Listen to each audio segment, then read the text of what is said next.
Assalamualaikum everyone. This is me Danish Aziz and you're watching my YouTube channel Study Station. I welcome to all of you on my YouTube channel Study Station. Ladies and gentleman उम्मीद करता हूँ कि आप सब लोग खैर आफियत से होंगे और दुआ कहूँ कि अल्लाह ताला आप सब लोगों को अपनी हिफ्ज़ व अमान में रखे। जैसा कि आप सब जानते हैं कि हम बीएससी इंग्लिश सेमेस्टर 1 का फर्स्ट सेमेस्टर का जो टॉपिक है एक सब्जेक्ट है जिसका नाम है इंट्रोडक्शन टू लिटरेरी स्टडीज़। तो इसके बारे में हम चीज़ों को डिस्कस कर रहे थे। इसका जो फर्स्ट टॉपिक है द जॉनरास ऑफ पोइट्री, जो कि दो हैं, नैरेटिव एंड लिरिक। हम इसको अंडरस्टैंड करने की कोशिश कर रहे थे और ये जो जॉनरास हैं दोनों, इसको जो हम समझने की कोशिश कर रहे थे, we were trying to understand through two dimensions and we were discussing the first dimension that was lexical thematic dimension. और इस डायमेंशन के अंदर कुछ टॉपिक्स हैं, कुछ टर्म्स हैं and in simple words you can say the figure of speech, उनको हम डिस्कस कर रहे थे। Before that, we already have discussed 6 topics, and in this video, we are going to discuss topic number 7, which is image and imagery. जी ladies and gentlemen, आज हम discuss करेंगे image क्या होता है और इमेजरी क्या होता है। दिस इज़ वेरी सिंपल, बहुत ही सादा सा टॉपिक है और इसके ज़रिए पोइट्री को किस तरह से समझा जाता है, let's see in this video. जी, first of all, you need to keep in mind this point. Poetry is not only about ideas and emotions. अब बहुत से लोग समझते हैं कि जो शायरी होती है, पोइट्री होती है, वो ख़यालात और जज्बात का मजमूआ होती है। Basically poetry is not just about the ideas and emotions. ये सिर्फ फीलिंग्स का इनाम नहीं होता। It is also about creating pictures in the readers mind. बल्कि ये एक ऐसा आर्ट होता है, ऐसा फ़न होता है जिसके ज़रिए आप पढ़ने वाले के ज़हन के अंदर कुछ खाके बना देते हैं। पढ़ने वाले के ज़हन के अंदर आप कुछ तस्वीर बना देते हैं। ये एक ऐसा फ़न होता है जिसके ज़रिए आप किसी दूसरे के ज़हन में, जो आपकी लिखी हुई चीज़ को पढ़ रहा है, उसके ज़हन के अंदर आप एक स्केच, एक तस्वीर, एक इमेज बना देते हैं। When we read a poem, we often imagine scenes, sounds and smells or feelings. तो जब कभी भी हम कोई पीस ऑफ वर्क पढ़ते हैं, कोई शायरी पढ़ते हैं, कोई नज़म पढ़ते हैं, तो हम ना जो जो वर्ड पढ़ रहे होते हैं, जो जो लाइन, जो जो सेंटेंस पढ़ रहे होते हैं, according to those lines, those words, those sentences, we try to imagine the words. उन वर्ड्स के रिलेटेड ना हम अपने जहन के अंदर कुछ सीन्स ले आते हैं, कुछ तस्वीरें ले आते हैं, कुछ साउंड्स क्रिएट कर लेते हैं। मीन्स कि जिस तरह के वर्ड्स हम पढ़ेंगे उसी तरह का इमेज हम अपने जहन के अंदर क्रिएट करना शुरू कर देते हैं। This imaginative experience is created through imagery. तो ये जो हम वर्ड्स के ज़रिए जहन के अंदर एक इमेज क्रिएट करते हैं, तो वो हम इमेजरी के ज़रिए कहती है, उसको आप इमेजरी कह सकते हैं। First of all let us understand the difference between image and imagery. अब दोनों रिलेटेड वर्ड्स हैं, इमेज और इमेजरी। इनके दरमियान बेसिक सा डिफरेंस क्या है, पहले हम इस चीज़ को डिस्कस करते हैं, फिर हम इंशाल्लाह आगे देखेंगे। First of all let's discuss image. Image क्या होता है? An image is a word that creates a mental picture in the readers mind. Image क्या होता है? बेसिकली ये एक वर्ड होता है, एक लफ्ज़ होता है और इस लफ्ज़ के ज़रिए पढ़ने वाले के जहन के अंदर एक तस्वीर बन जाती है। फॉर एग्ज़ाम्पल, आप एक लाइन पढ़ रहे हैं, उस लाइन के अंदर एक वर्ड आ गया है बैग, तो उस बैग की जो इमेज है वो आपके जहन के अंदर बन जाएगी, उस बैग की तस्वीर आपके जहन के अंदर बन जाएगी। आपने वर्ड पढ़ा, वर्ड पढ़ने के बाद आपके ज़हन का जो प्रोसेस है वो एक्टिवेट हुआ और आपके ज़हन के अंदर एक बैग की तस्वीर बन गई। It helps the reader imagine something clearly.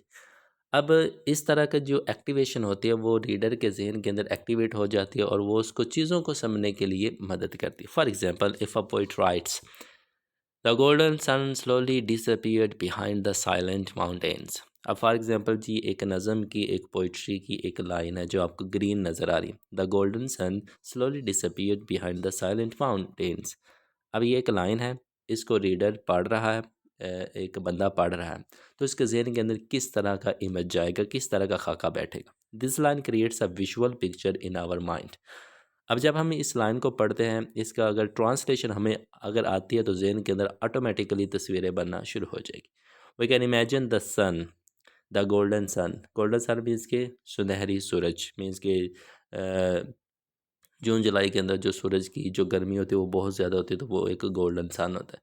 जब हम ये लाइन पढ़ते हो तो हमारे जहन के अंदर वो एक सूरज का खाका बन जाता है। द माउंटेन्स, तो जो वर्ड साइलेंट माउंटेन्स हैं वो भी हमारे जहन के अंदर तस्वीर, पहाड़ों के बड़े बड़े पहाड़ जहन में आना शुरू हो जाते हैं। And the peaceful evening scene, और साइलेंट जो वर्ड है वो पीसफुल एक इवनिंग हमारे जहन में बन जाती। This mental picture is called an image. तो इस तरह के वर्ड्स के ज़रिए जो जहन के अंदर तस्वीरें तख्लीक होती रहती है, इनको हम क्या बोलते हैं? इमेज बोलते हैं। तो ये था जी छोटा सा टॉपिक इमेज। आप देख लेते हैं जी इमेज से इमेजरी क्या होता है। On the other hand imagery refers to the overall use of image in a poem.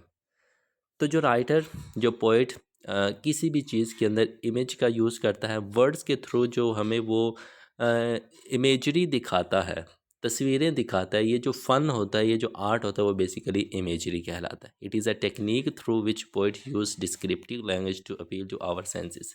Basically ये एक टेक्निक होती है, एक फ़न होता है, एक आर्ट होता है जो शायर यूज़ करता है ताकि हमारे जहन के अंदर उस तरह की स्केचेस, इमेजेस बनती रहें। Types of imagery. अब इमेजरी की टाइप्स कितनी? इमेजरी सिर्फ एक ही तरह की नहीं होती, डिफरेंट टाइप्स की इमेजरी हो सकती है। In other words imagery helps readers see, hear, smell, taste और फील। जो आपकी सेंसेस होती हैं ना, जब वो एक्टिवेट हो जाएं तो बेसिकली वहाँ पे इमेज होती है और वहाँ पे इमेजरी क्रिएट होती है। What the poet is describing. There are different types of imagery use in poetry. Poetry के अंदर जो इमेजरी यूज़ होती है वो ऑलमोस्ट 5 टाइप्स की होती है। So here we have 5 types of imagery: visual imagery, auditory imagery, tactile imagery, olfactory imagery and gustatory imagery. These are the 5 types, 5 kinds of imagery. अब एक एक करके हम इनको डिस्कस कर लेते हैं कि ये इमेजरी की कौन सी टाइप्स है। So first we have the visual imagery. Visual तस्वीरी जो तस्वीर एक बन जाती है जहन के अंदर वो विजुअल होता है। The first type is visual imagery. This imagery appeals to our sense of sight. ये एक ऐसी तस्वीर होती है जो हमारी साइट बसारत को टच करती है, उसको अपील करती है। It help us see something in our imagination. जब हम अपने तसव्वुरात के अंदर, ख्यालात के अंदर किसी चीज़ को देख रहे होते हैं, विजुअलाइज कर रहे होते हैं, तो बेसिकली वो जो टाइप बनती है वो बनती है visual imagery. For example, the red roses bloomed under the bright morning sun. अब ये लाइन सुनते हैं हम, रेड रोजेस आपके जहन के अंदर एक तस्वीर बनेगी, ब्राइट मॉर्निंग सन की एक तस्वीर बनेगी। तो जब वर्ड्स अपील करें आपकी साइट को, आपकी सेंस ऑफ साइट को या विजुअल्स को, तो वो बेसिकली विजुअल इमेजरी बनता है। The second type is auditory. Auditory कहते हैं सुनना, कोई चीज़ सुन के जो आप तसव्वुर करते हैं चीज़ें, वो ऑडिटरी होता है। The second type is auditory imagery. This imagery appeals to our sense of hearing. जब हम कोई चीज़ सुनते हैं, सुन के जहन के अंदर खाका बनाते हैं, तो वो इमेजरी ऑडिटरी इमेजरी कहलाती है। For example, the birds were singing sweetly in the quite forest. This line helps us imagine the sound of birds singing. The birds were singing. When we try to read this line, the birds were singing, कि परिंदे चहचहा रहे हैं। जब हम ये line सुनते हैं तो हमारे जहन के अंदर वो परिंदों के चहचहाने की आवाज़ आना शुरू हो जाती है कि इस तरह से जो परिंदे वो चहचहाते हैं, तो इसको ऑडिटरी इमेजरी कहते हैं। And number 3 we have the tactile imagery. The third type is tactile imagery which appeals to our sense of touch. कोई लाइन सुने तो आपके जहन के अंदर टच वाली फीलिंग आए, छूने वाली फीलिंग आए, तो वो टेक्टाइल इमेजरी होती है। For example, the cold wind touched my face. ठीक है जी। अब आप इमेजिन करें कि हवा चल रही है, ठंडी हवा चल रही है और वो सीधा आपके चेहरे के ऊपर लग रही है, तो ये जो फीलिंग आएगी वो टच वाली आएंगी, जिसको हम टेक्टाइल इमेजरी कहते हैं। Here we can almost feel the coldness of the wind. तो यहाँ पे जब हम ये लाइन सुनते हैं तो हमारा चेहरा एकदम से ठंडा हो जाता है, हम फील करते हैं कि भाई वाकई कोई ठंडी सी चीज़ हमारे चेहरे को लग रही है। तो इस तरह की जो इमेजरी होती है उसको टेक्टाइल इमेजरी कहते हैं। And second last, number 4 we have olfactory imagery. Another type is olfactory imagery which appeals to our sense of smell. Means कि सूंघने की जो हमारी हिस्स होती है, सूंघने की सूंघने वाला जो इमेजिनेशन होता है उसको ऑल्फैक्टरी इमेजरी कहते हैं। For example, the fragrance of fresh flowers fill the air. The fragrance of fresh flower, जब हम ये लाइन सुनते हैं फ्रेगरेंस ऑफ फ्रेश फ्लावर्स, तो हम ना वो एक एहसास सा सूंघने वाला जो स्मेल करने वाला एहसास है ना वो एक्टिवेट हो जाता है। This help us imagine the pleasant smell of flowers. तो फूलों की वो जो महक होती है ना, खुशबू होती है, वो हमें आना शुरू हो जाती है। तो इसको कहते हैं जी olfactory imagery. And the last but not least is the fifth one, gustatory imagery. There is also gustatory imagery which relates to the sense of taste. Means के चखने की जो इमेजरी होती है, चखने का जो तस्वर होता है उसको गस्टेटरी इमेजरी कहते हैं। For example, the sweet taste of honey lingered on my tongue. Lingered होता है रुक जाना, ठहर जाना। जब एक चीज़ एक जगह पर रुक जाती है उसको लिंगर्ड कहते हैं। The sweet taste of honey, Honey शहद को कहते हैं। शहद का जो टेस्ट है, जायका है, वो मेरी ज़ुबान के ऊपर रुक गया, मेरी ज़ुबान के ऊपर जम गया। फॉर एग्जांपल, इस तरह की लाइन सुनेंगे तो आपकी टंग के ऊपर ना वो शहद का जो जायका है वो आना शुरू हो जाएगा। तो जब आप टेस्ट वाली फीलिंग लेके आते हैं, टेस्ट वाली इमेजिनेशन लेके आते हैं, तो उसको गस्टेटरी इमेजरी कहते हैं। जी, so now we can say imagery is very important in poetry. Poetry के अंदर जो इमेजरी होता है वो बहुत ज़रूरी होता है, बहुत अहम होता है, because it allows readers to experience the poem more deeply. क्योंकि इमेजरी ही वो चीज़ होती है जो रीडर्स को मजबूर करता है कि वो किसी भी चीज़ को गहराई के अंदर जाके परख सकें। Instead of simply reading words, reader feel as if they were actually present in the scene described by the poet। तो जिस तरह इमेजरी जहन में लेके आते हैं तो हमें फील हो रहा होता है कि भाई हम उस जगह पे मौजूद होते हैं। तो ये था जी आपका छोटा सा topic, image and imagery. Hope so you have understood well. उम्मीद करता हूँ कि आपको समझ आ गया होगा। अगर वीडियो पसंद आई हो तो काइंडली मेरे इस यूट्यूब चैनल को सब्सक्राइब ज़रूर कीजिएगा और इस वीडियो पे कमेंट और लाइक भी ज़रूर कीजिएगा।